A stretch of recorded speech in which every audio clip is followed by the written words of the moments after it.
Why was everyone staring at her? Maybe it was the way she moved, calm, unhurried, as if the noise around her didn't exist. Or maybe it was because no one expected a woman to pick up a rifle with that kind of quiet certainty. The roar of 18 Harley-Davidsons had filled Memorial Park that afternoon, a thunder of engines shaking the valley. The Iron Skulls Motorcycle Club called it a friendly challenge. But when Chad Pyro Bishop slammed $10,000 in cash onto the scoring table, the tone changed. "No woman alive can outshoot one of our guys," he'd laughed, the crowd howling with him. And that was when she stepped forward.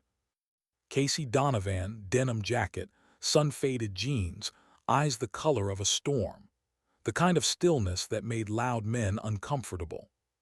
She didn't say much, just checked the chamber, tested the weight of the rifle, and took her position. What happened next, the next 2 hours, would leave a brotherhood of bikers speechless, and a small Montana town questioning everything it thought it knew about her. But that wasn't where her story began. 3 weeks earlier, dawn had crept over the Rockies in a wash of purple and gold, the kind of beauty most people stopped to admire. Casey didn't. She stood on the porch of Donovan's range, her family's small shooting ground on the edge of Granger Flats, hands wrapped around a coffee gone cold.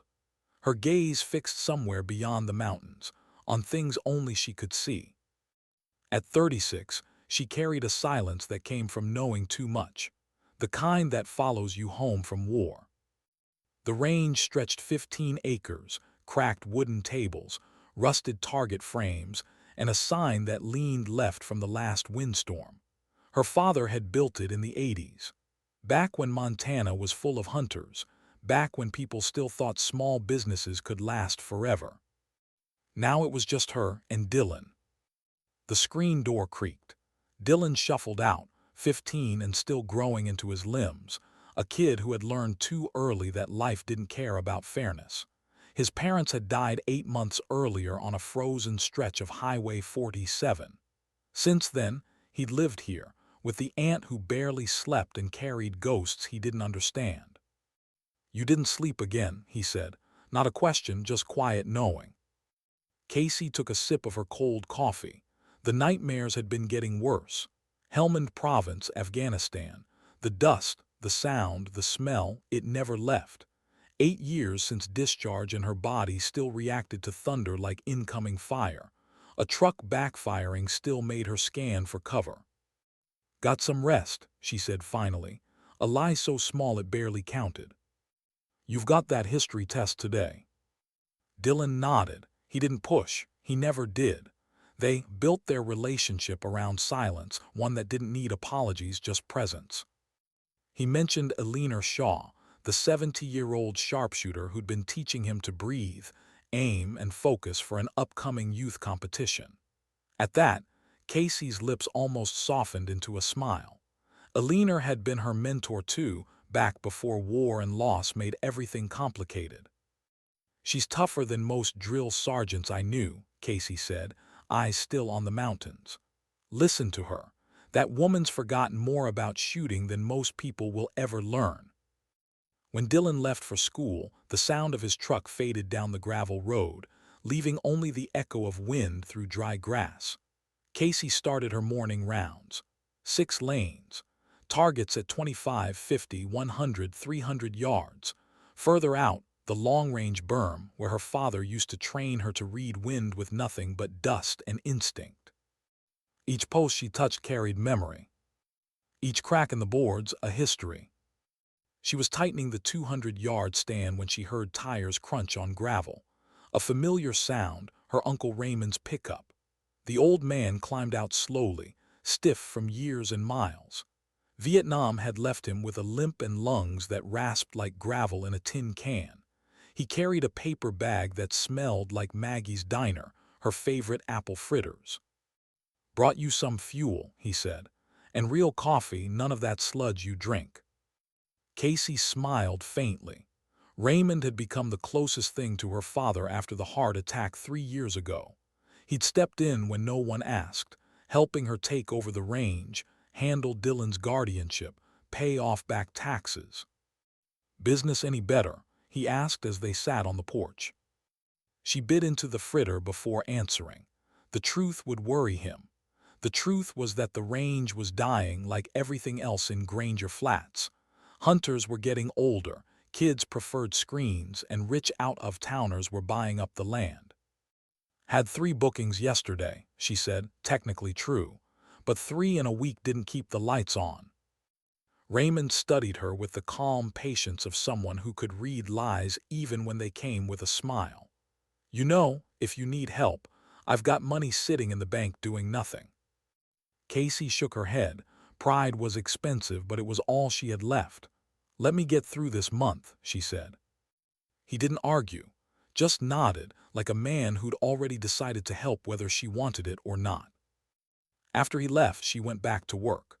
Around noon, Alina's grandson Ryan pulled up 19, polite and sharp. He came to fix the 300-yard target stand before the weekend competition. Together, they worked in easy silence, hammers tapping, metal groaning, the wind carrying faint traces of snow still melting from the peaks. That's when she noticed the black SUV.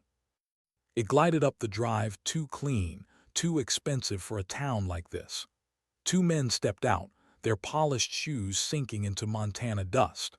One wore sunglasses, though the sky was gray. The other carried a tablet like it was a weapon. Casey Donovan, the tall one asked. He already knew. Mitchell Pierce, High Country Development Group. She knew the type, real estate wolves in nice suits. We're surveying properties for potential development, he said. We'd like to make you an offer. Casey's jaw tightened. Not for sale. Mitchell smiled like someone who'd heard that before. We're offering well above market value. It's just land, Ms. Donovan. You could move anywhere. It's not just land, she said, her voice low. It's my father's life's work. He handed her a card anyway. Think about it, everyone else has. They left tire tracks in the dirt that felt like fingerprints on her father's grave. Ryan broke the silence. Grandma says they've been buying everything out past Miller's Creek. People can't say no to the money. Some things shouldn't be for sale, Casey murmured. By late afternoon, Dylan came home with Alina. The old woman stepped out of her car like a general, sharp eyes, silver braid, voice steady as a rifle's report. Your nephew's got good instincts, she said. Needs to trust them more, overthinks. Runs in the family, Casey said softly. Alina smiled, her wrinkles folding like well-worn pages. He's lucky to have you, Casey. Even when you think you're failing, showing up every day matters more than you know. That night, after Dylan's homework and her mother's call, the usual reminder about eating properly and sleeping more, Casey stood on the porch again. The stars over Montana were cruel in their clarity. She survived Helmand, survived losing friends, but sometimes the silence of home was worse than gunfire. Then in the distance came the rumble, deep, rhythmic, mechanical. 18 motorcycles rolling in formation down Highway 47. The iron skulls. She'd seen them before, heard the stories. Loud men with military tattoos and a code of their own. Their headlights flickered across the valley before fading into darkness. And for a moment, Casey thought of how fragile peace really was, how easily noise returned to quiet, how quickly a calm life could turn to challenge. She didn't know it yet, but in just days, those same engines would roar again, not past her property this time, but toward her.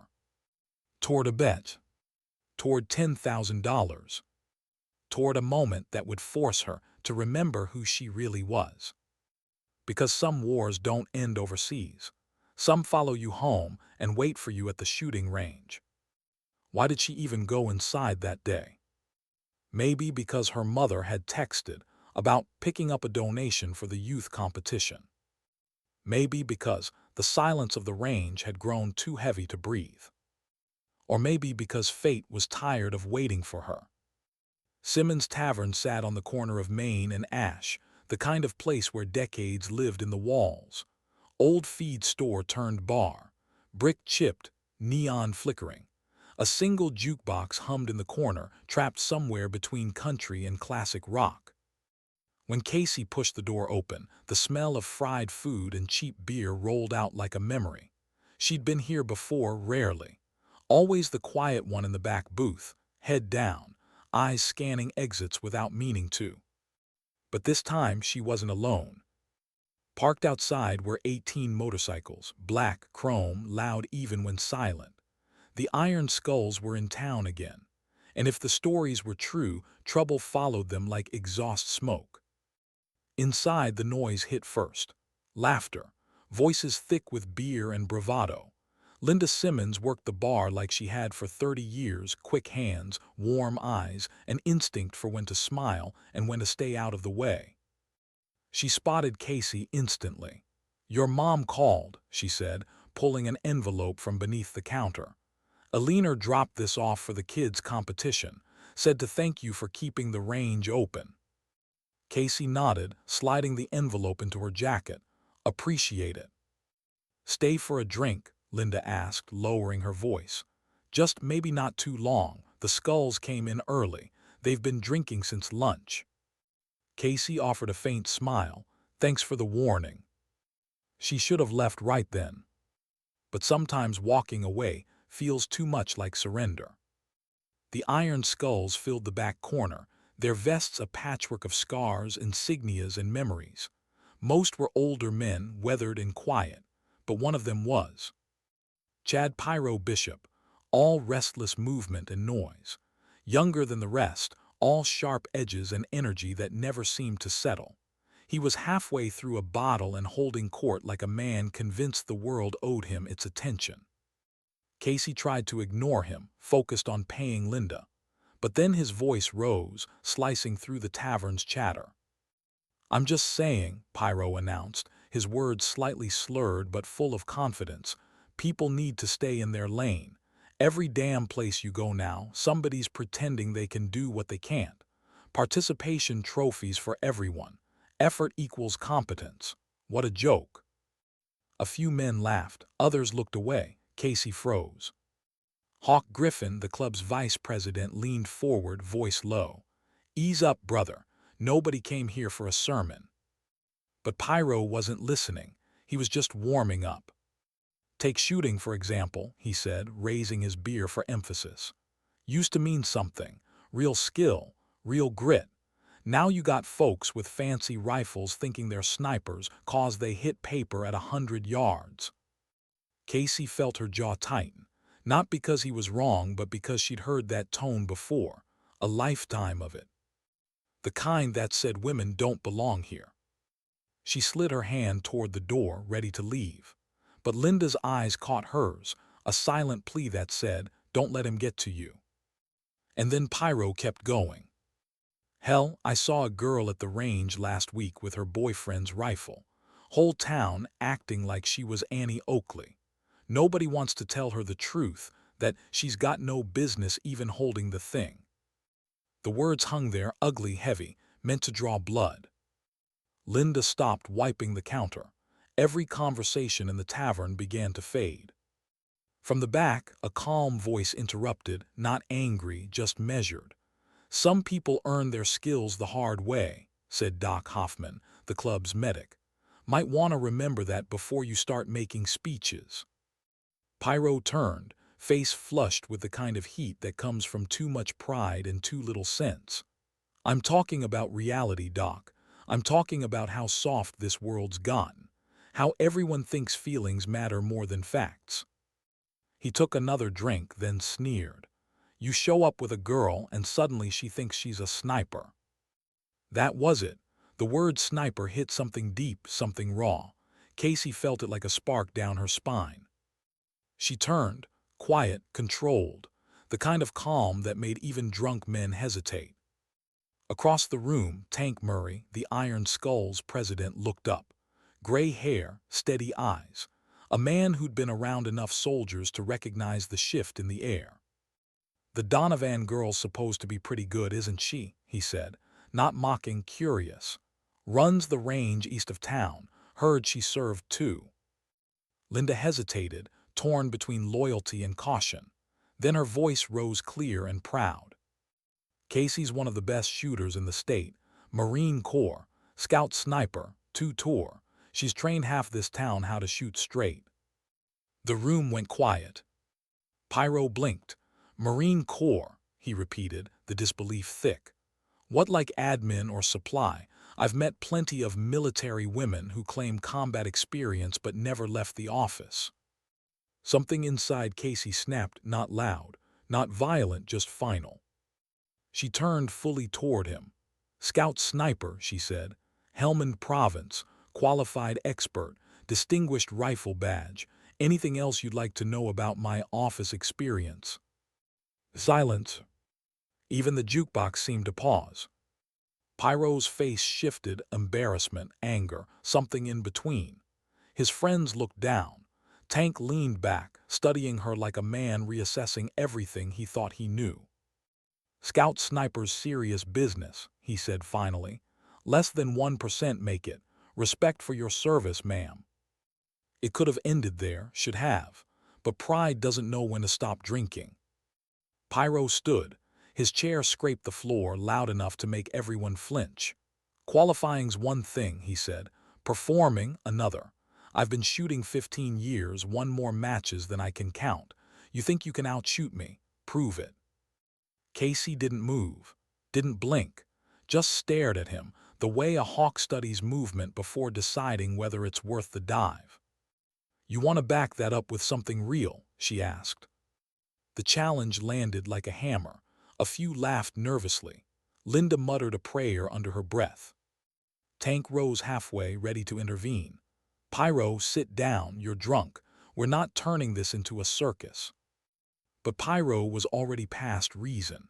He pulled out his wallet and slammed it onto the table. Bills fanned across the wood like a dare. $10,000, he said. Says you can't outshoot our best at 1,000 yards. The air left the room. 10,000. That was half a year's income for her. For a heartbeat, she said nothing. Just listened to the sound of her pulse. Then she looked at him, not at the money. At the arrogance, the certainty. And behind him, Jesse Clutch Ford, the club's quiet marksman, looked mortified.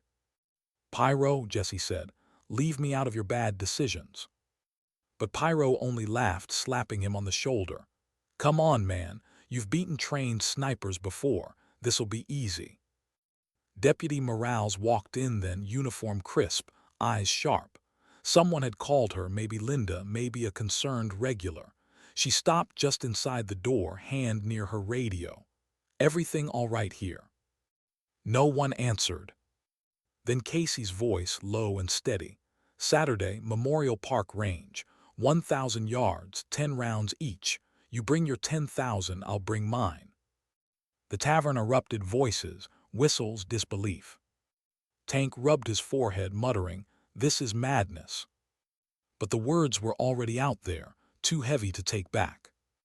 You're on, Pyro slurred, grinning like a man who thought he'd just made easy money. Deputy Morales stepped forward.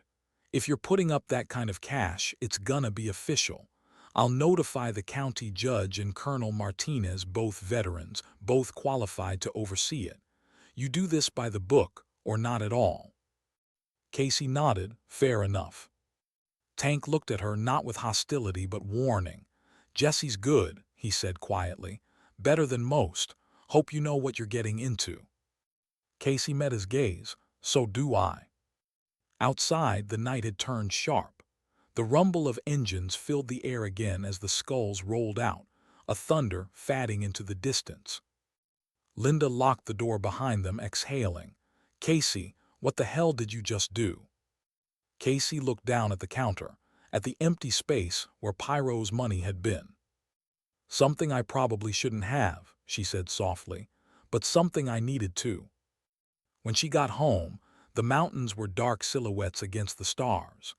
Dylan was asleep, his school book spread across the kitchen table. She stood there for a long moment, staring at him, at the only reason she kept going, and wondered if she just made the biggest mistake of her life. Sleep never came that night, just memories, Helmand, a scope glinting in the sun, wind carrying the sound of her heartbeat. By morning, everyone in Granger Flats knew. And by noon, the phones were ringing. How fast can a rumor move in a small town? In Granger Flats, faster than a bullet. By sunrise, everyone already knew. The bet, $10,000. A Marine veteran against a biker club's top marksman. By Friday morning, the story wasn't just in town, it was the town. At Maggie's diner, the old-timers argued over odds. At the hardware store, customers whispered when Casey walked by. And at the high school, Dylan Donovan's phone buzzed nonstop. "Your aunt's gonna lose," one message read. Another said 10 grand, "Is she crazy?" He didn't reply to any of them. But when he came home that morning, phone clenched in his hand, Casey could see the storm behind his quiet eyes. He set the phone on the table with a sharp tap. Everyone's talking about it. Casey was at the sink, washing a coffee mug she hadn't used. "I figured. They're saying you bet money we don't have, against a guy who wins competitions for a living." His voice trembled with anger that was really fear. "Why would you do that?" She turned, drying her hands, choosing her words carefully. "Because sometimes silence becomes permission, Dylan. That man thought he could say whatever he wanted about women, about soldiers, and no one would call him on it. So you risked everything to prove a point." His eyes were wet now, the way a 15-year-old fights not to cry. $10,000 we don't have." Casey exhaled, her tone calm but tired. "I'm not doing it for money. I'm doing it because I've spent half my life proving people wrong, and I'm tired of pretending it doesn't matter." He looked at her for a long moment, searching for something solid in her eyes, and found only the exhaustion of someone who'd carried too much for too long. "What if you lose?" he asked softly. The words hit harder than any challenge could, because she'd thought about it every night since the tavern. Then she did what Marines do when they don't have an answer. She straightened. "Then we figure it out together." He shook his head and left for school without another word. The screen door slammed behind him, echoing through the empty house like regret. By mid-morning, another car pulled into the gravel drive, her mother. Barbara Donovan always arrived like a storm in scrubs and purpose, even though she'd retired 3 years ago. She carried grocery bags and worry in equal measure. "Your uncle called me," she said, setting down a loaf of bread like it was evidence. "He said the whole town's buzzing about you betting half your livelihood on a shooting match." Casey poured coffee into a chipped mug. "Let me guess, he wanted you to talk sense into me." Barbara sat at the table, folding her hands. "He's not wrong to be concerned. You've been through enough. This," she gestured toward the range outside, "this isn't a battle you need to fight." Casey leaned against the counter. "Maybe not, but I'm tired of letting people decide who's allowed to be capable. I didn't come home from Afghanistan to spend my life apologizing for existing."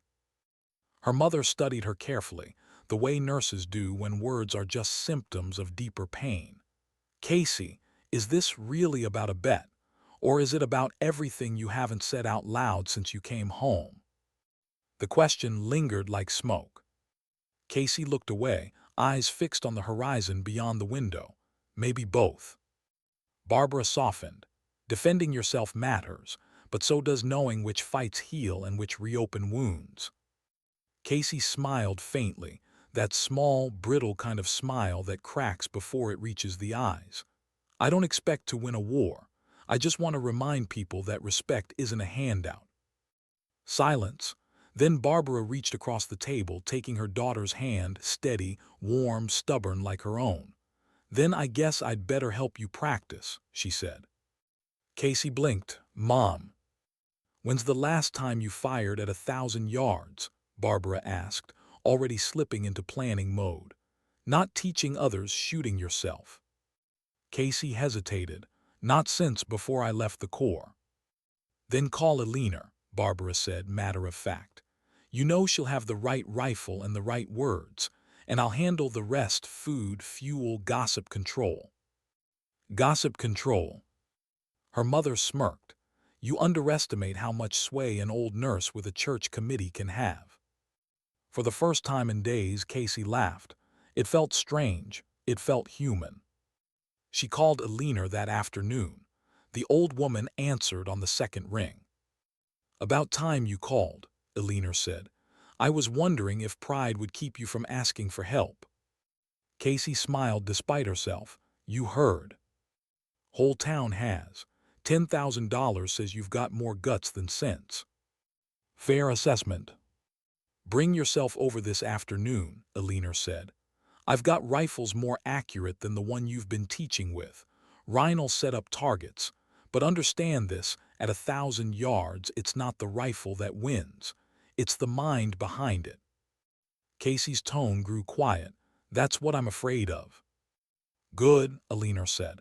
Fear means you still care enough to get it right. After she hung up, Casey stepped out onto the porch. The sky was painfully clear, the kind of blue that makes distance feel infinite.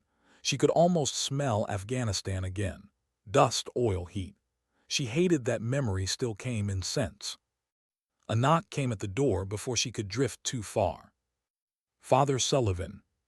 The priest moved with the kind of calm that came from knowing what people carried long before they spoke it. His collar was crisp, his smile soft. Thought you might need some company, he said. Casey gestured to the porch. Coffee. Always. They sat in silence for a while, the wind whispering through the grass. I hear you've got quite the competition ahead, he said gently. Seems like it, she replied. Started as a bar argument. Now it's the main event of the season. He nodded slowly. You've always had a sense of justice, even when it gets you in trouble. Guess I haven't learned. Father Sullivan smiled, then looked out at the mountains.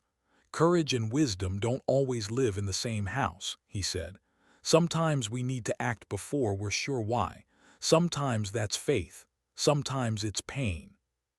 His words hit harder than she wanted to admit. Do you think I made a mistake? She asked. I think mistakes are only dangerous when they come from emptiness, he said. This doesn't sound like emptiness.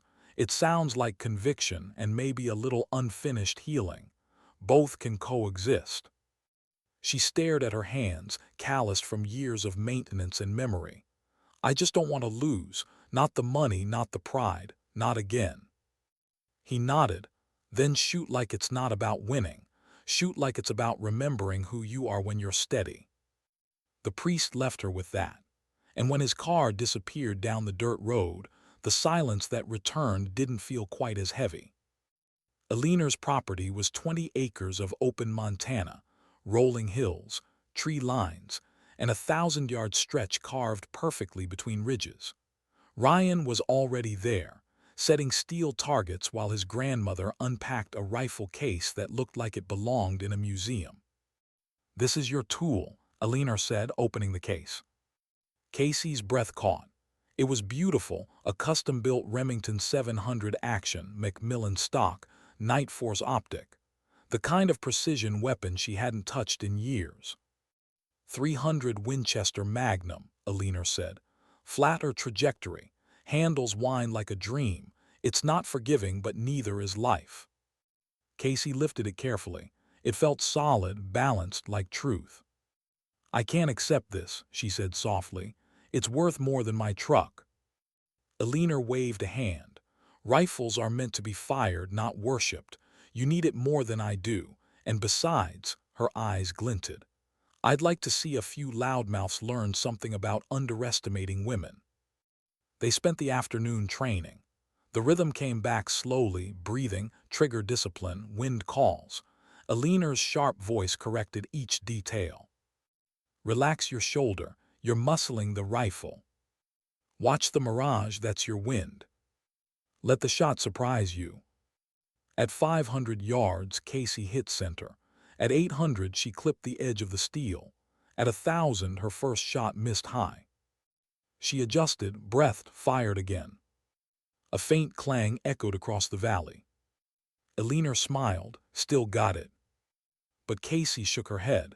It's not the rifle I'm worried about, it's me. Aliner's expression softened. You've got ghosts. So does everyone who's seen what you've seen. The trick isn't killing them, it's teaching them to sit down while you work. As the sun began to fall, Ryan started packing up. Casey's shoulder ached from recoil, but her heart felt a strange steadiness returning, something she hadn't felt since her last deployment. When she got home that evening, Dylan was waiting at the table, dinner already reheated. He looked up from his plate. You went a train. Yeah, she said, sitting opposite him. He hesitated, then said, some kids at school were betting money on whether you'd win. Casey froze mid-bite. They're betting. Yeah, he said, a hint of pride sneaking into his voice. I told them they're wasting their lunch money. I showed them your medals. She smiled faintly. Those medals belong in a drawer, not in a classroom argument. They belong wherever people need reminding, he said, that you're not someone they should doubt. The words hit her like sunlight breaking through fog. She hadn't realized how much she needed to hear them. When Dylan went to bed, Casey stood on the porch again, the rifle case leaning against the wall beside her. The stars above Montana were so bright they looked like holes punched in the sky. She whispered, almost to herself, don't let me fail him. Somewhere in the distance, the faint hum of motorcycles echoed again, distant, waiting. Tomorrow would bring the crowd, the cameras, the pressure. But tonight was just her and the rifle, and the quiet understanding that sometimes redemption doesn't come through peace. It comes through aim, breath, and trigger discipline. Because for Casey Donovan, this wasn't just about proving anyone wrong. It was about remembering she was still capable of right. What did courage feel like? Was it loud, the kind that roared in your chest? Or was it silent, the kind that made your hands steady even when your heart was? For Casey Donovan, courage felt like the cold Montana air biting her cheeks as dawn broke over Memorial Park Range. By 6 a.m., cars were already lining the dirt road. Farmers, bikers, veterans, kids skipping chores just to see the spectacle. The crowd came in waves, drawn by curiosity, by gossip, by that small-town hunger for something to talk about for the next decade. She hadn't asked for any of it, but it was too late now. The county sheriff's truck was parked near the firing line, the hood already dusted with frost. A tent had been set up for official oversight. Judge Harmon, retired Army, sipping black coffee beside Colonel Martinez, a stoic woman whose posture still looked regulation straight. Deputy Morales handled the logistics, clipboard in hand, her breath fogging in the chill. When Casey arrived, she felt every pair of eyes turn toward her.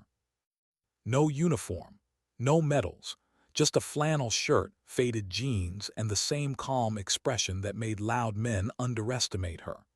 She carried the rifle Aliner had loaned her, wrapped carefully in an old canvas case, the same one her father used when he trained her as a girl. Barbara stood beside her truck, arms folded, trying not to show how nervous she was. Dylan stood next to her, hands in his hoodie pocket, eyes wide and proud. Mom says she hasn't seen this many people here since the rodeo, he whispered. Casey smiled faintly. Let's hope I give them a better show. Across the range, the Iron Skulls had already arrived, a wall of engines, leather, and attitude. They parked in formation, their patches glinting in the early sun. Chad Pyro Bishop was loud as ever, laughing, chest puffed, all swagger and noise. But Jesse Clutch Ford, the man actually competing, was silent. Tall, calm, focused, he moved like someone who respected his craft. Casey watched him set up his rifle, a precision-built Barrett MRAD in .300 Norma Mag. Expensive, deadly accurate. It looked like the kind of weapon that could win matches if the man behind it deserved to. He looked up once, meeting her gaze. No smirk, no malice, just acknowledgement, soldier to soldier. Morning, he said. Morning. Never thought I'd be part of a circus, he muttered, loading a round. Neither did I, Casey replied. They both understood the bet had stopped being about them. It was everyone else's now. The sheriff called them over for the briefing. 10 rounds each at 1,000 yards, he said. Standard scoring, 10 points for bullseye, 9 for ring 1, 8 for ring 2, and so on. Wind calls are your own. No spotters. He looked at both of them. You two shake hands and make this clean. Casey offered her hand. Jesse took it firmly. Pyro scoffed from the sidelines. You ready to lose some easy money? He shouted. Casey ignored him. Eleanor had once told her, never argue with noise, outshoot it. At 7:10, the first shot rang out. Jesse went first, smooth, efficient. The recoil barely shifted his shoulder. A faint metallic clang echoed a second later. Bulls. The crowd murmured approval. Casey took her position. Prone, left cheek welded to the stock, breath measured. The world narrowed, no crowd, no sound, just the scope's circle and the wind's whisper. She squeezed. The shot cracked through the morning stillness. A pause. Then another clang. Equal. The crowd erupted, half cheering, half stunned. For the next 5 rounds they traded precision like chess players. Jesse's grouping was tighter, but Casey's rhythm was steadier. By the 6th shot the wind picked up, a soft cross-drift coming from the south ridge. Most spectators wouldn't notice, but Casey saw the shimmer of heat along the ground. Mirage, her old enemy, her old teacher. She adjusted 3 clicks left, fired. Her bullet struck just inside the bullseye ring. Perfect correction. Jesse fired immediately after. His round hit wide, just an inch off center. Even from 50 yards away, Casey could see the flicker of frustration cross his face. He read the same mirage, but half a second too late. Pyro cursed under his breath. What the hell, Clutch? You're supposed to be the best. Jesse ignored him, but Casey caught the twitch of his jaw. Pressure. That's what separated good shooters from great ones. At 8 rounds each, they were tied. The tension was a living thing now, a hum beneath the murmurs, the sound of coffee cups forgotten mid-air. Then came round 9. Jesse adjusted his scope, lined up, exhaled slowly, and then the wind changed again. Sudden, brutal, a gust from the west that pushed a wall of dust across the range. He fired and missed, not by much but enough, 8 points. The murmurs grew louder. Pyro kicked at the dirt, angry. Casey waited. She could feel the wind's pulse. She counted it in her head, the rhythm of invisible breath. Then she lifted her head slightly, watching the flag sway at the far berm. She smiled. 1.5 mils, she whispered. Breathe in. Hold. Exhale. Trigger. The shot broke clean. The clang came 2 seconds later, dead center. 10 points. The crowd erupted. Even the sheriff smiled. Barbara covered her mouth, trying not to cry. Dylan cheered so loud she could hear him through her earmuffs. Pyro cursed again, louder this time. You think this means anything? Still got 1 round left. And he was right, it wasn't over. 10th round, the tiebreaker. Casey's heart slowed, not sped up. She'd always been calmest when the world was. It was the Marine in her, that strange peace before chaos. Jesse reloaded his final round, inhaled, steadied himself. His hands trembled slightly. Not fear, adrenaline. He fired. The impact landed close, a solid 9, respectable. Casey stepped forward, adjusted her bipod and lay back down. She looked through the scope, and for a moment she wasn't in Montana. She was in Helmand, the wind, the dust, the silence after the shot. She remembered a friend's voice. You don't miss when it matters, Casey. You just decide what matters enough. She steadied her breath. Her finger brushed the trigger. Then Pyro shouted something crude, trying to break her focus. She didn't even blink. She fired. Silence. Then clang. Dead center. The crowd erupted into chaos, shouting, cheering, disbelief. 10 out of 10. A perfect bullseye. Pyro's face went pale. Jesse looked down, shook his head slowly, then smiled, not bitter but relieved. "Guess I just met someone better," he said, offering his hand again.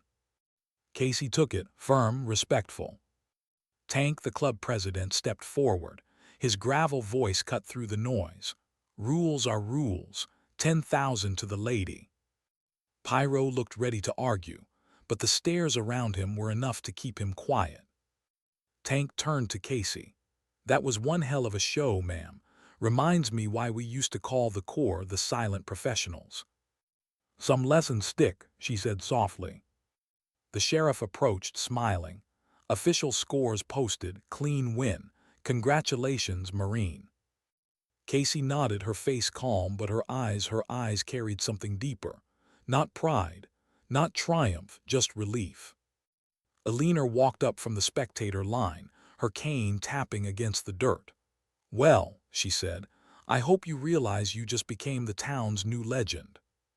Casey exhaled a shaky laugh. "God help me." Alina grinned. "You earned it, but remember, legends fade, character doesn't." Dylan ran to her, nearly tripping over the rope line, throwing his arms around her waist. "I knew you. Win." She hugged him back, holding him longer than she meant to. "I didn't do it for winning," she whispered. "I did it so you'd never believe someone who says you can't." Her mother joined them, wiping her eyes. "Your father would have been proud, sweetheart." Casey nodded, looking out across the range, the targets shining in the sun, the mountains behind them standing like witnesses. But beneath the noise, she could feel something shift, a strange emptiness, like finishing a mission and realizing the real battle wasn't the one you fought. When the crowd began to leave, Jesse walked over one last time. "You ever think about competing again?" She shrugged. "I'm done proving things." He nodded. "Then maybe start teaching again. You've got something people need." As the bikes rolled out one by one, Pyro stayed behind. He looked at her with a mix of anger and shame. "You got lucky," he said. She looked him dead in the eyes. "Luck doesn't group this tight." He flinched, then turned away. When the engines faded and the dust settled, Casey sat alone on the firing line. The range was empty now, just shell casings, footprints, and the soft hum of the wind. She picked up one spent casing and turned it in her hand. It gleamed faintly in the sunlight. Barbara called from the truck. "You coming?" "In a minute," Casey said. She looked at the horizon, at the way the sun melted into gold across the ridges. For the first time in years, she felt something close to peace. Not because she'd won, but because she hadn't let herself disappear. And in that silence, a simple truth rose up like prayer.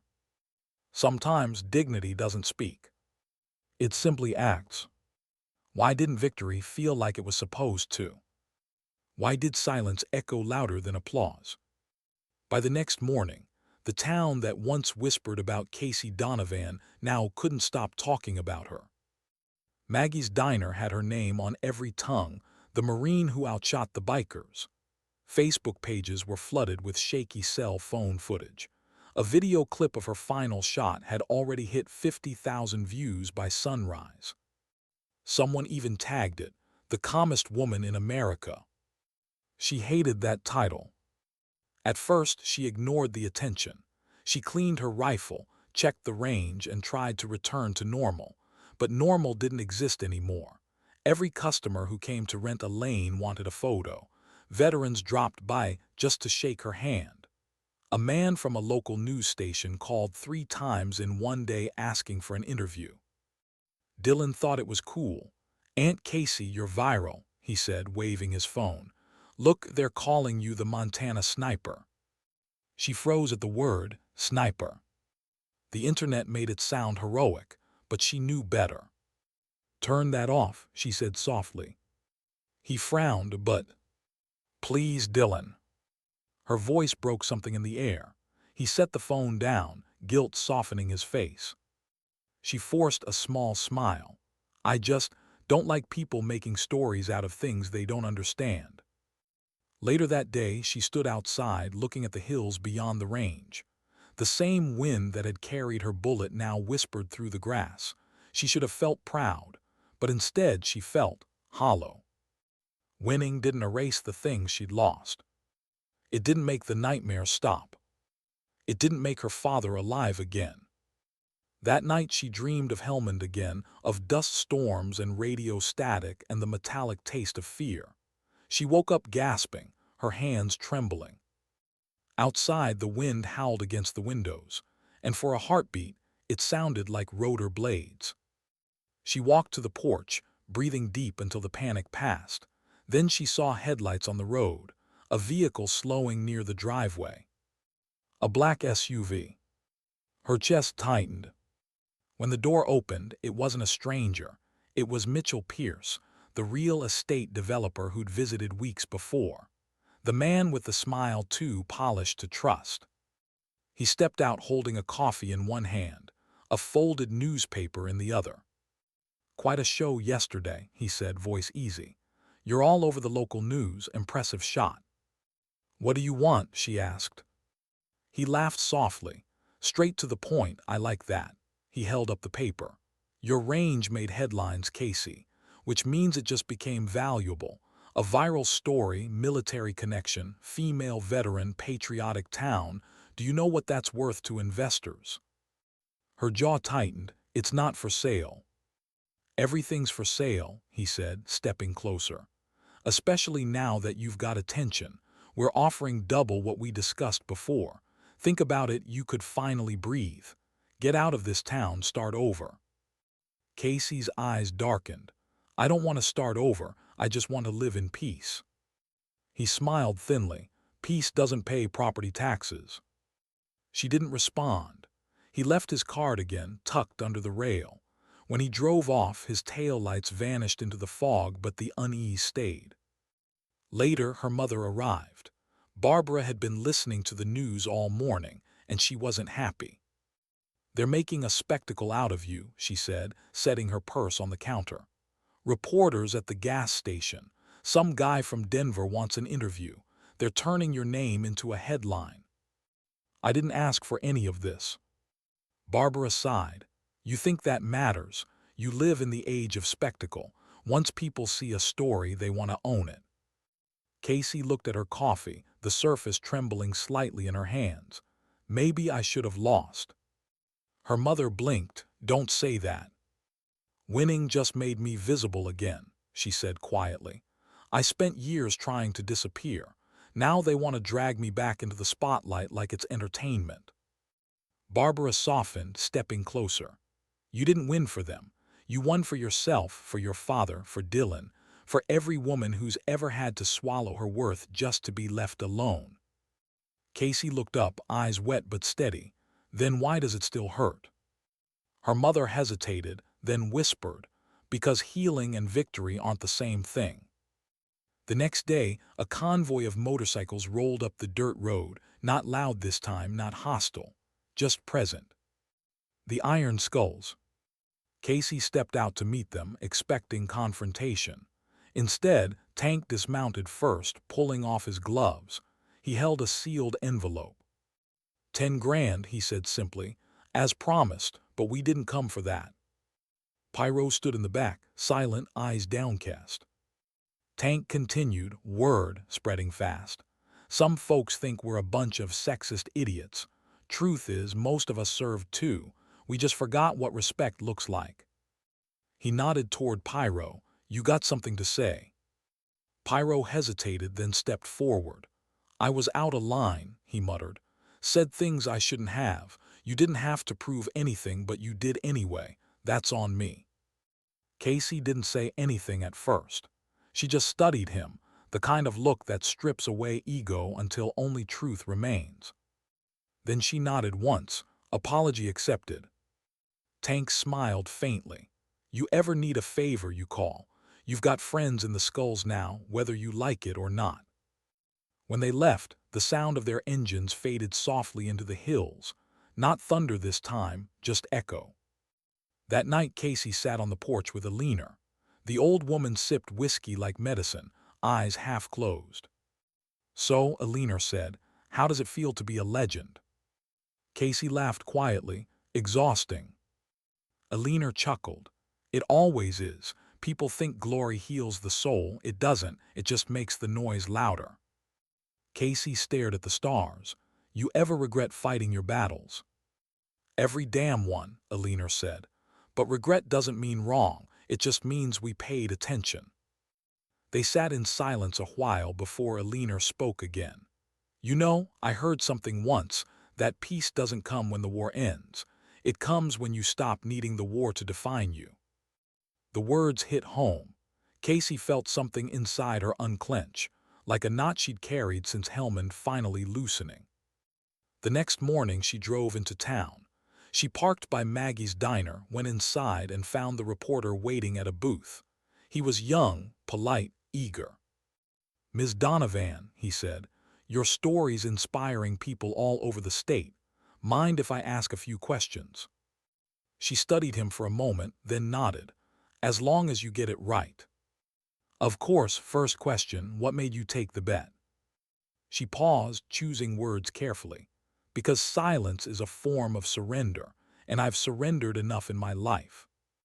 He scribbled notes. What did it feel like, that final shot? She smiled faintly, like remembering who I was before the noise. Would you say this was about redemption? Her gaze drifted to the window, the reflection of the mountains beyond the glass. Maybe, but not the kind people expect. Redemption doesn't come from proving others wrong. It comes from forgiving yourself for ever believing them. The reporter blinked, unsure how to respond. She stood, offering her hand.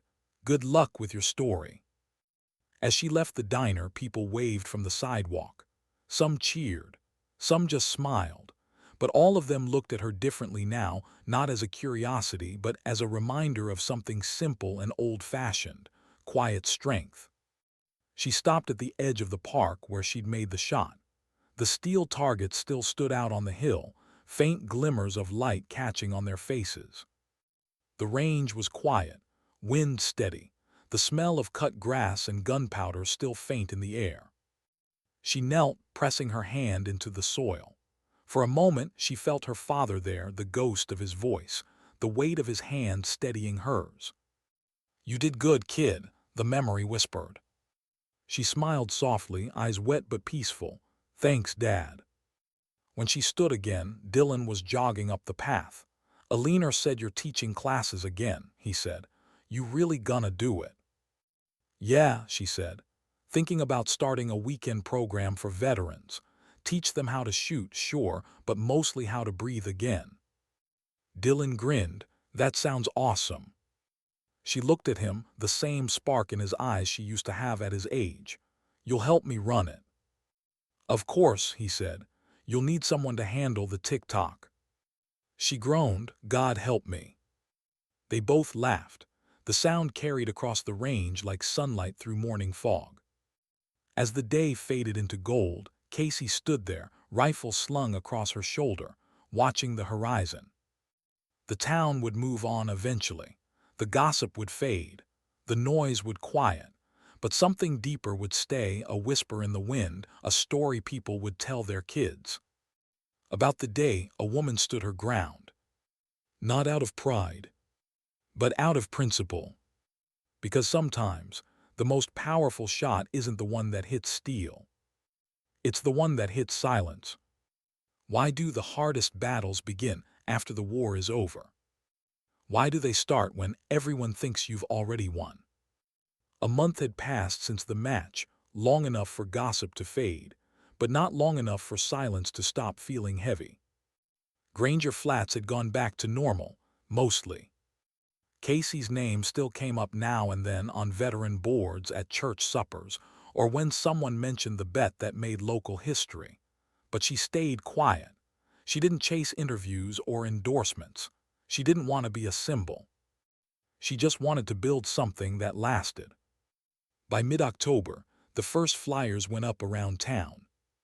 Donovan Veteran Program, Marksmanship, Discipline, Mindfulness.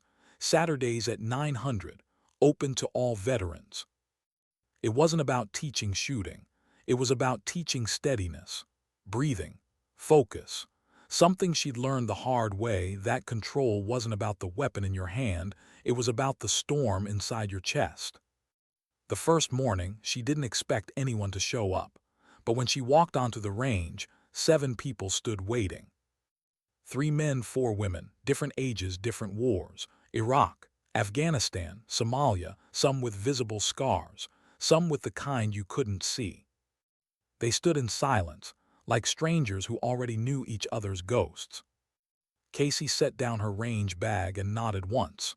No ranks, no salutes, we leave all that at the gate. Out here we just learn to breathe again. A few smiled, most didn't, but they stayed. That first hour wasn't about bullets. It was about breathing slow, deliberate, frustratingly simple. Casey watched them fidget, sigh, resist. Then slowly they settled. She explained how shooting wasn't about dominance. It was about rhythm, inhale, hold, exhale, a dance with stillness.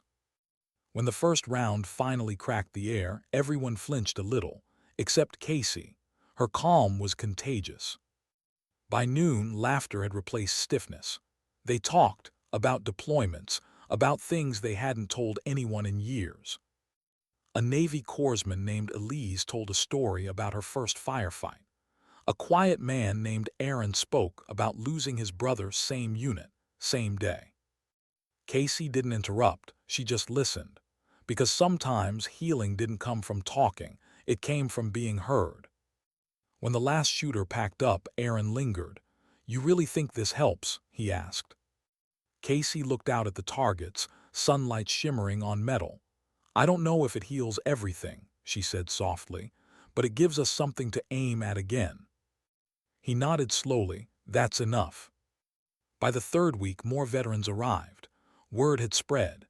Even Jesse Ford showed up, the Iron Skull's marksman she'd beaten. He walked up, hands in his jacket, a faint smile tugging at the edge of his mouth. "Figured I owed you a favor," he said. "Mind if I help instruct?" Casey hesitated, then nodded. "Sure, just no bar bets." He laughed quietly. "Deal." Having him there helped. The veterans respected him, a familiar face, calm voice, steady shot. And despite the awkward start, they made a good team. He handled technical drills. She handled the quiet. One Saturday, after everyone had left, Jesse lingered again. "You ever think about competing nationally?" he asked. She shook her head. "No interest." "Why not? You've got the skill."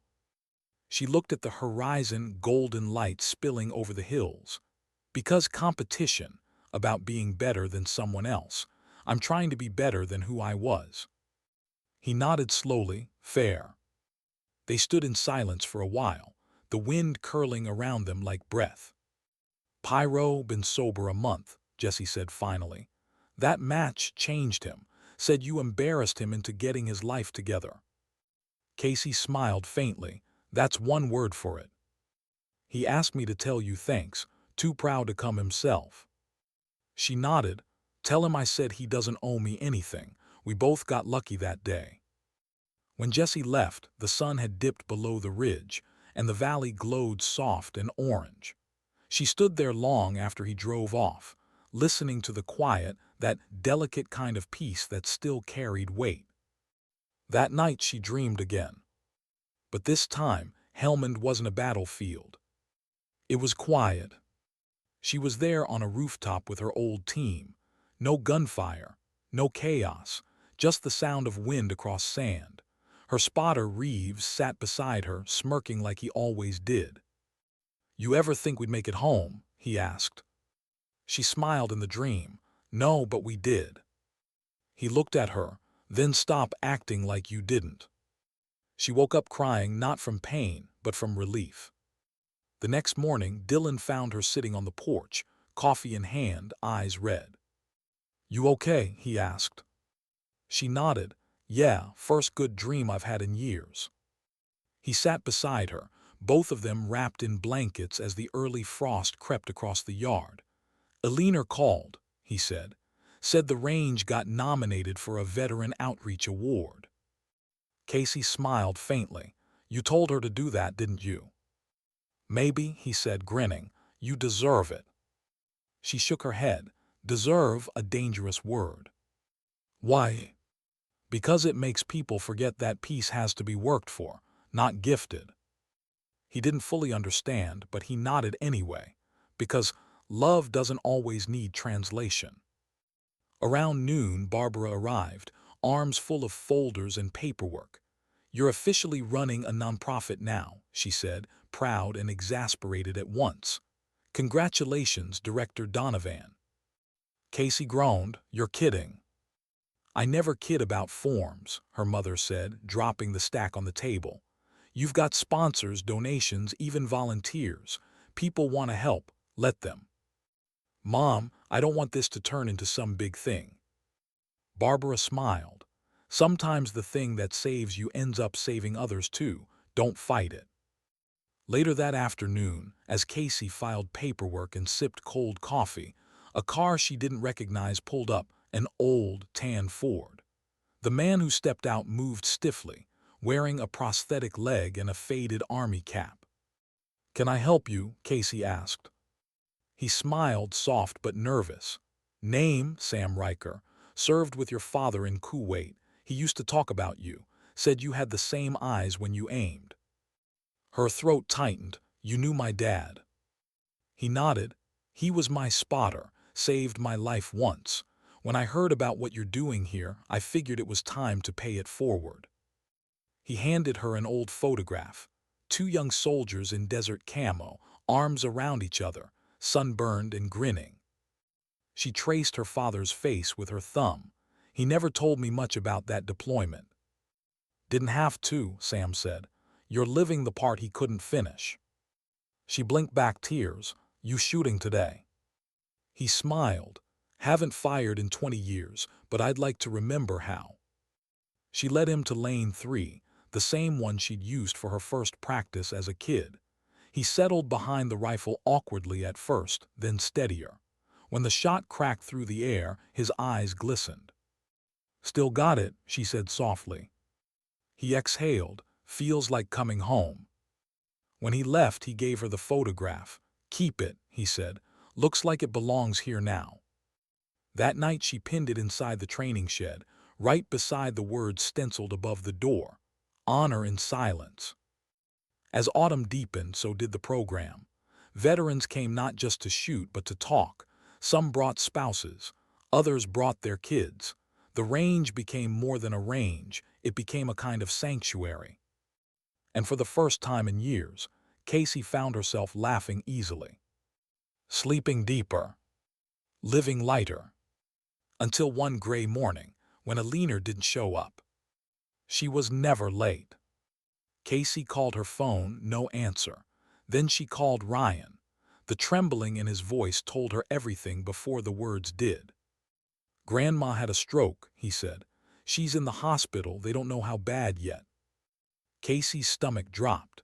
Within 20 minutes she was driving down Highway 12, fog curling over the road like breath. When she reached the hospital, Barbara was already there. Alina lay pale but peaceful in the bed, tubes whispering rhythmically. Casey took her hand gently. Hey, old soldier, she whispered. You don't get to leave me just yet. Alina stirred, eyelids fluttering open. Don't tell me what to do, she murmured weakly, trying to smile. Casey laughed through tears. You stubborn woman. Alina's voice was faint but steady. Keep teaching, don't stop. I won't, Casey said, squeezing her hand. I promise.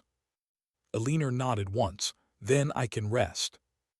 A tear slipped down Casey's cheek. Not yet, you can't.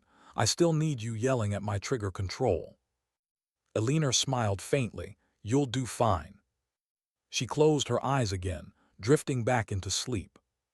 Casey sat beside her for hours, holding her hand, watching the rise and fall of her chest, remembering every lesson, every sharp word that had turned into wisdom. When Barbara brought her coffee, she whispered, She'll make it. Casey nodded, though she wasn't sure if it was hope or prayer. That night when she drove home under a sky streaked with frost and stars, she realized something. For years, she'd been defined by what she'd lost: her father, her team, her peace. But now, for the first time, she was defined by what she'd built. A place where silence wasn't loneliness. It was healing. As she parked the truck and stepped out into the crisp night, Dylan was waiting at the porch, holding something behind his back. "What's that?" she asked. He grinned and revealed a wooden plaque, carved unevenly, clearly homemade. It read, "The Donovan Range, where the brave learn to breathe." She felt her throat tighten. "You made this?" "Shop class," he said. "Thought it should have a real name." Casey smiled, tears glistening in her eyes. "It's perfect." And as she hung it on the wall beside the old photograph of her father, she finally understood what peace really was. It wasn't forgetting. It wasn't forgiving. It was continuing. Why do goodbyes always come too quietly? Why do they always sound like the wind, there, then gone? It had been 9 days since Alina's stroke. 9 long days of hospital visits, whispered prayers, and unspoken fears. Casey came every morning before sunrise and every night before closing.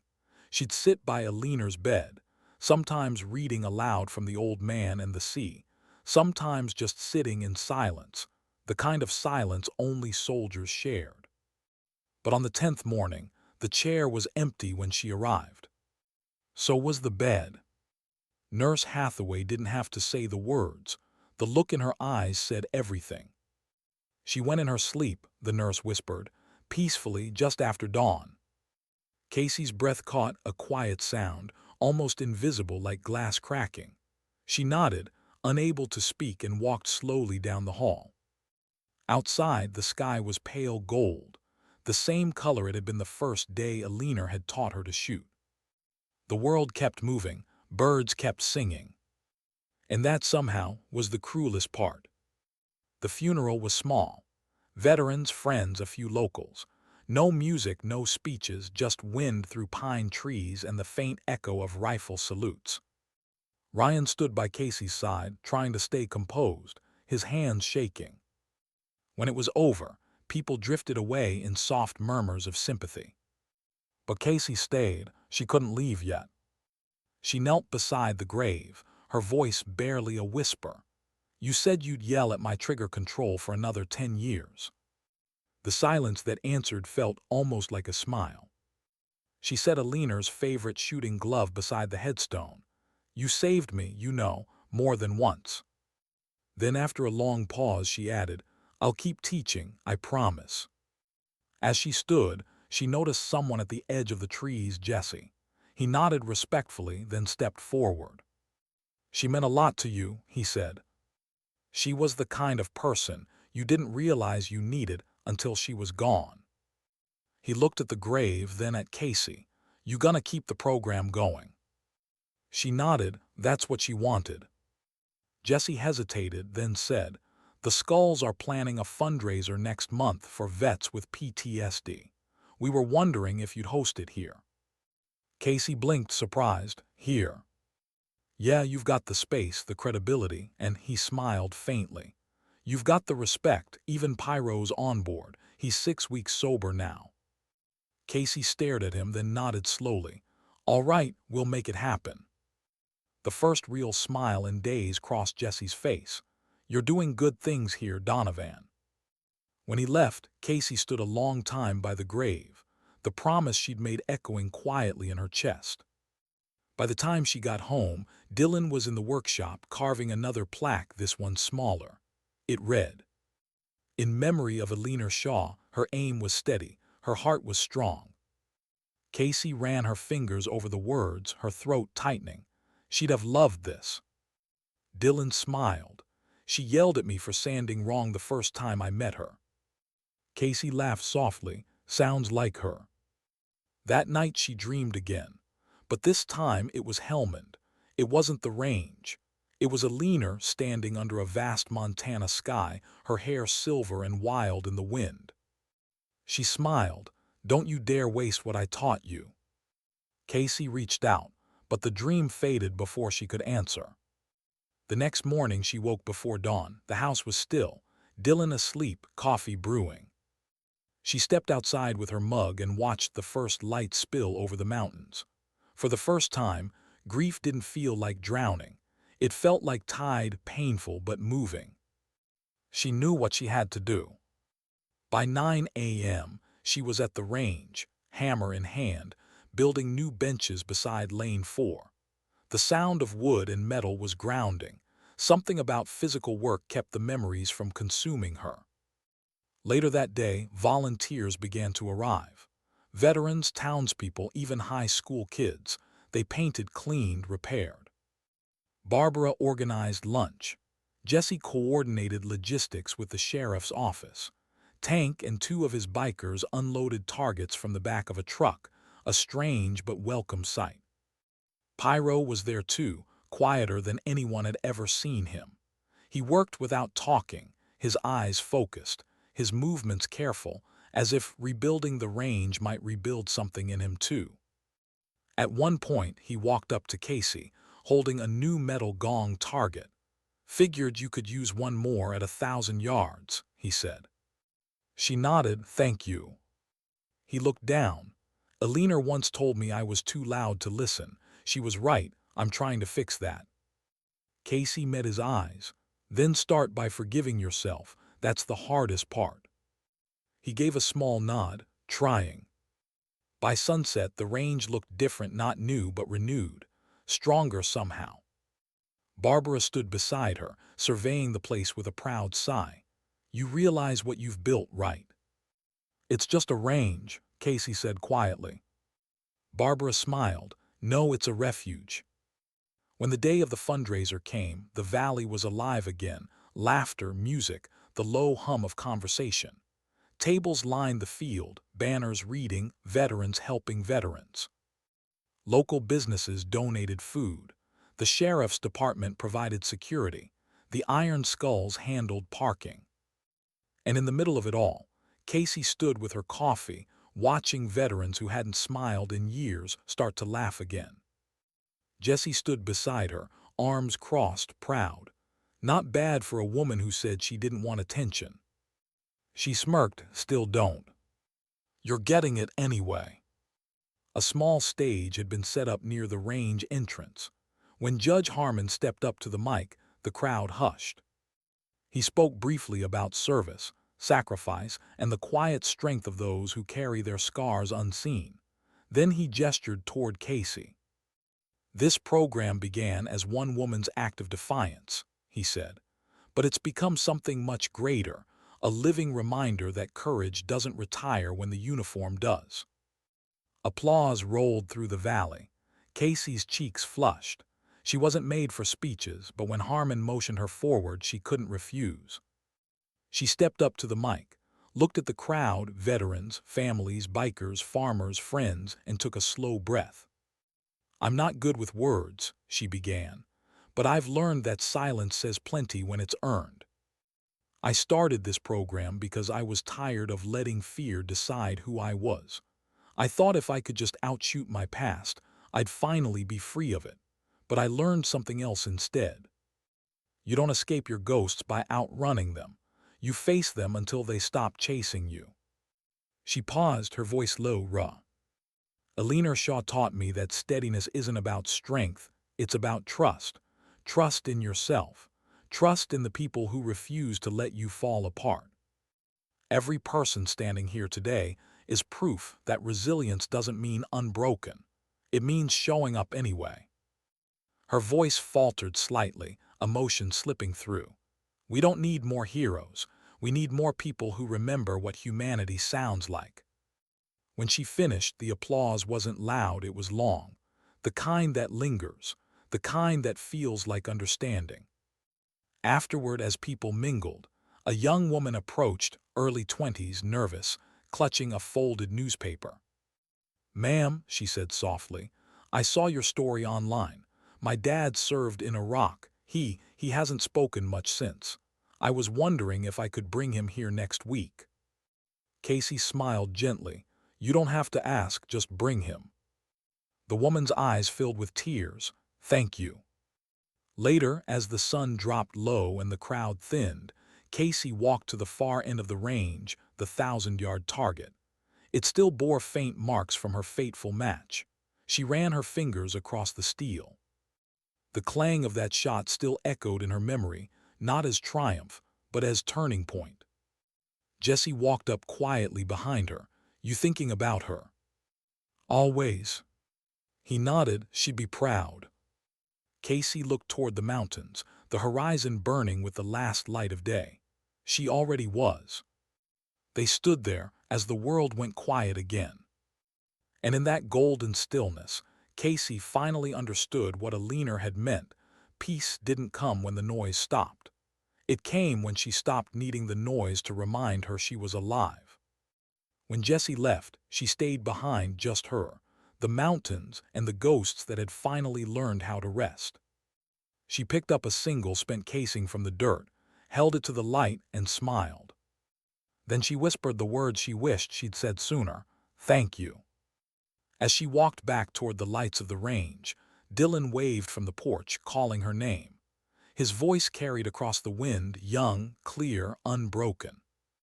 And for the first time in years, she didn't hear gunfire when she closed her eyes. She heard laughter. What does it mean to finally come home? Not to a place, but to yourself. Winter had come early to Granger Flats. The mountains wore crowns of white and the fields whispered with frost. The days were shorter, the nights longer, the kind of cold that made you grateful for small warmths. A working heater, a familiar laugh, the smell of coffee before dawn. Casey Donovan stood on the porch of the range, watching the snow fall across the valley. The plaque Dylan had made still hung above the door. The Donovan Range, where the brave learn to breathe. She smiled faintly every time she saw it, not because it was perfect, but because it was theirs. The veteran program had grown faster than she ever imagined. What started as 7 people on a quiet Saturday had become dozens. They came from every corner of the state, some broken, some bitter, all searching for steadiness. She never promised healing, she only promised honesty. And honesty was something she could finally live with. That morning she walked down to the firing line. The world was still, not even the wind stirred.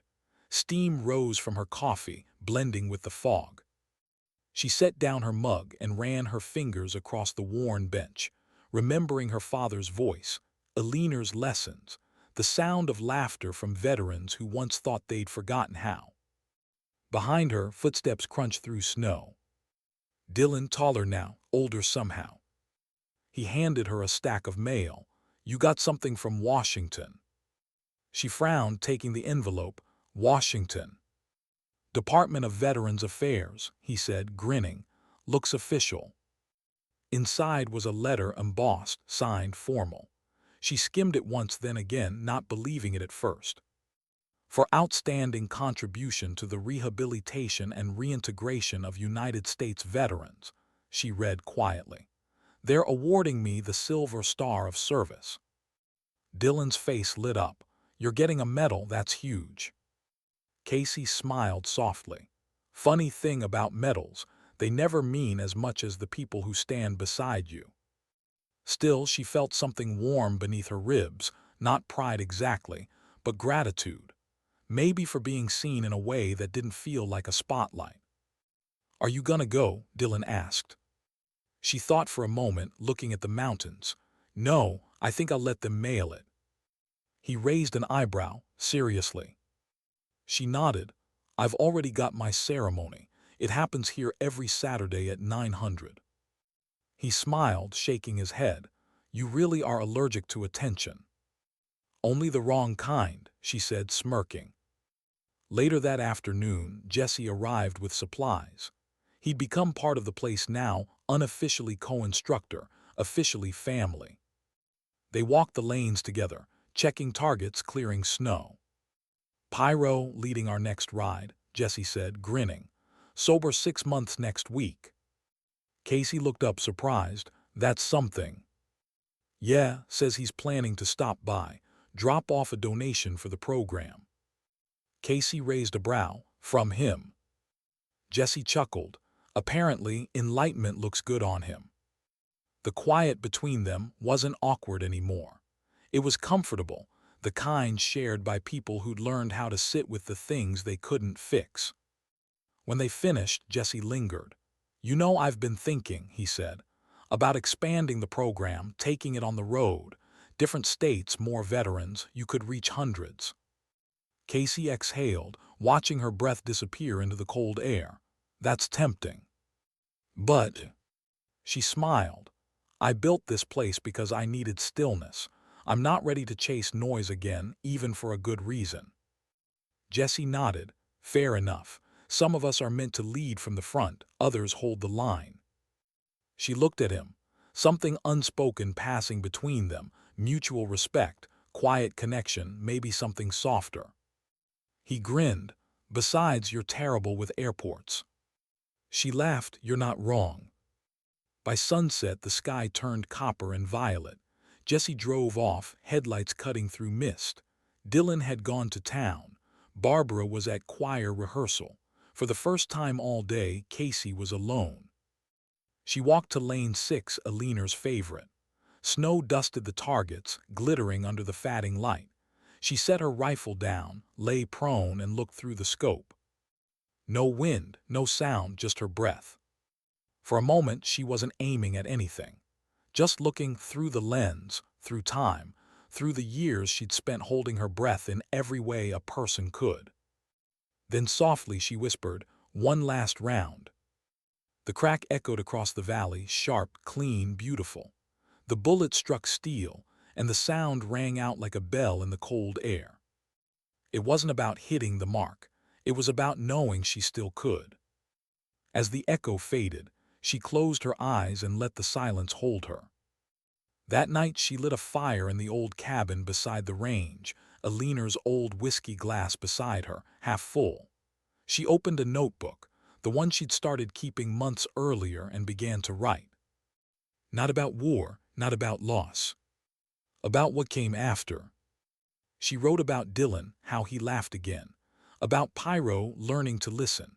About the veterans who showed up broken and left standing taller. And then, finally, about herself. "For years," she wrote, "I thought courage was about never breaking, but I was wrong. It's about breaking and showing up anyway." Her pen hesitated over the last line, the words forming slowly, carefully, as if they'd been waiting for years to be said. Sometimes dignity doesn't speak, it simply acts. When she finished, she closed the notebook and set it on the shelf. The fire cracked softly, the wind outside sighed against the glass. And for the first time in a decade, she felt completely still. In the morning, she drove out past the ridge, just her truck, the open road, and the world washed clean in snow. She wasn't running anymore. She was visiting. The old highway curved past frozen fields and forgotten towns. Every mile felt lighter, like she was leaving behind ghosts that had finally stopped following her. When she reached the overlook above Miller's Creek, she pulled over. The valley below glimmered under sunlight, endless, quiet, free. She stepped out, her boots crunching in snow. The cold bit at her cheeks, but she didn't care. She took a deep breath, watching it curl like smoke into the air. From the distance came the faintest sound: motorcycles, familiar, friendly. The iron skulls were out again, their engines steady, their formation tight. She smiled as they passed below, the sunlight flashing off their helmets like brief sparks of memory. Tank saw her first, raising a hand in salute. Jesse followed, tipping his head. Even Pyro, who brought up the rear, waved. Casey lifted her hand in return. Not a salute, just acknowledgement, a quiet human thing. When the sound faded, she stood there for a long moment, letting the world be as it was, loud in its silence, vast in its peace. On the drive back, she caught her reflection in the rearview mirror. The same face, but softer somehow. The lines around her eyes no longer looked like scars. They looked like stories. She smiled. "You made it home, Marine," she whispered to herself. Back at the range, Dylan was waiting. "Where'd you go?" he asked. "Nowhere," she said. everywhere. He grinned. You sound like a leaner. Good, she said, means I'm learning. He handed her the mail again, another letter, this one handwritten. No return address, just her name. Inside was a single sheet of paper. For the ones who fight silently, thank you. No signature. Casey smiled faintly. She didn't need to know who sent it. Some gratitude didn't belong to anyone. She walked out to the porch, the letter in one hand, the mountains in front of her, and the sky wide open above. Dylan joined her, leaning against the rail. Think you'll ever leave this place? He asked. She thought for a moment. Maybe one day, but not because I'm running, because I'm ready. He nodded. Then where would you go? She looked at the horizon, a thin line of gold cutting through the cold. Wherever there's someone who's forgotten how strong they are. They stood there in silence, the world slowly turning gold as the sun began to rise. And in that moment, the breath between night and morning, Casey finally understood what peace meant. It wasn't the absence of pain. It was the presence of purpose. The snow kept falling, the mountains kept standing, the world kept turning. And Casey Donovan, the woman who once thought silence was punishment, now carried it like armor, not to hide behind, but to protect what mattered. Because some people shout their strength. Others prove it in the quiet. And in a world that often mistakes noise for power, she had become something rarer. A living reminder that true strength doesn't echo. It endures.